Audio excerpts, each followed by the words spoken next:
ചന്ദ്രബോസ് കൊലപാതക കേസിൽ പോലീസിന്റെ വക അഭിനയവും ഭീഷണിയും. അന്വേഷണത്തിൽ കുടുംബത്തിന്റെ വിശ്വാസം നേടിയെടുക്കാനായി നിസാമിനെ ഇടിക്കുന്ന ശബ്ദം പോലീസുകാർ അഭിനയിച്ചു കേൾപ്പിച്ചെന്ന് ചന്ദ്രബോസിന്റെ അനുജൻ. പേരാമംഗലം പോലീസ് സ്റ്റേഷന് സമീപമുള്ള വാഴത്തോട്ടത്തിൽ വിളിച്ചു വരുത്തിയാണ് ആരോപണ വിധേയനായ ബിനൻ എന്ന ഉദ്യോഗസ്ഥൻ നിസാമിനെ ഇടിക്കുന്ന ശബ്ദം അഭിനയിച്ചു കേൾപ്പിച്ചത്.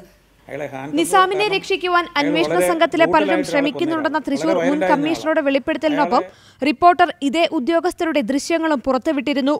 ഈ ദൃശ്യം കണ്ട ചന്ദ്രബോസിന്റെ കുടുംബാംഗങ്ങൾക്ക് പറയാനുള്ളത് ആരെയും ആശ്ചര്യപ്പെടുത്തുന്ന കാര്യങ്ങളാണ്. ആദ്യം പറയാനുള്ളത്, ചന്ദ്രബോസ് ആക്രമിക്കപ്പെട്ട 29-ന് പേരാമംഗലം സ്റ്റേഷനിൽ ഓടിയെത്തിയ സഹോദരന്മാർക്ക് ആരോപണ വിധേയനായ ബിനൻ എന്ന ഉദ്യോഗസ്ഥന്റെ ഭാഗത്തുനിന്നുണ്ടായ അനുഭവം. ബിന്നന്റെ ഇടപെടലുകൾ വളരെ മോശമായിരുന്നു. ഞങ്ങൾ ബന്ധുക്കളാണ്, ബോസാന്റെ അനിയന്മാരാണെന്ന് പറഞ്ഞപ്പോൾ നമ്മളോട് പുറത്തിറങ്ങി നിൽക്കാൻ കൽപ്പിച്ച് നമ്മളെ വലിയൊരു രീതിയിൽ ഷൗട്ട് ചെയ്യുന്ന ഒരു സ്ഥിതിവിശേഷം അന്ന് പോലീസ് സ്റ്റേഷനിൽ നമുക്ക് സംഭവിച്ചപ്പോൾ തന്നെ.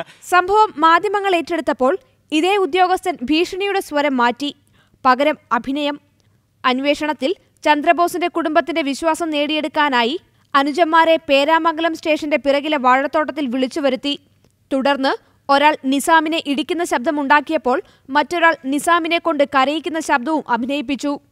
അടിക്കാതെ അഭിനയിച്ച് ചെയ്യുന്ന ഒരു സ്ഥിതിവിശേഷം ഞങ്ങൾ നേരിട്ട് ബാക്കിലത്തെ ജനലെ കൂടെ കണ്ടതാണ്. ഈ സ്ഥിതിവിശേഷം കണ്ടതാണ്. നിസാമിനെ കൊണ്ട് ഓളിടിപ്പിക്കുന്ന ദൃശ്യം വരെ ഞങ്ങൾ വാഴത്തോട്ടത്തിൽ പേരാമംഗലം വാഴത്തോട്ടത്തിൽ നിന്ന് ഞങ്ങൾ വ്യക്തമായിട്ട് കണ്ട ഒരു സംഭവമാണ്.